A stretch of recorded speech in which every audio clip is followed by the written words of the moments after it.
I got a message from someone earlier, and they showed me a picture that they drew that had my Square Body Dave logo on it on their school binder, and I just thought that was so cool.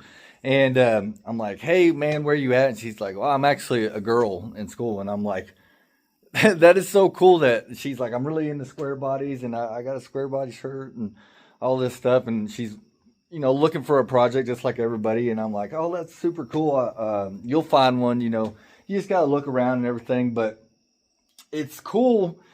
Every generation talks crap. We're the ones been in the hoods, but the baby boomers or well, the people before that, what do they call that? Gen X are the ones that didn't oil the hinges. Everybody tries to blame each other or thinks their uh, whatever is better than others. But it's cool when I see the younger generation, back when I was first getting into these trucks and my first K5 Blazer when I was like 15, 16, and seeing or talking, being able to talk to kids or young adults that age being into these trucks.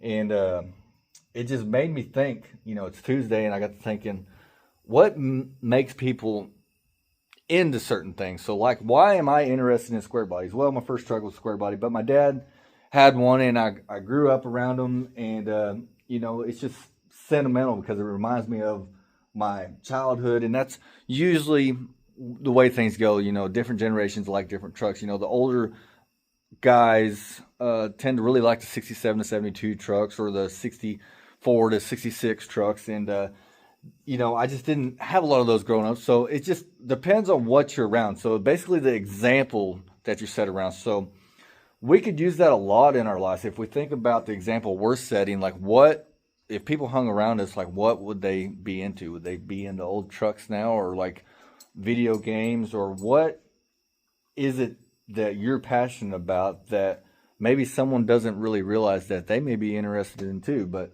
one thing I've never really heard anybody say, and that I try to picture sometimes, is that you're sitting in a truck.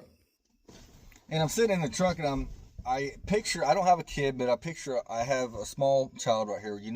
The younger children are like a sponge; they soak up everything.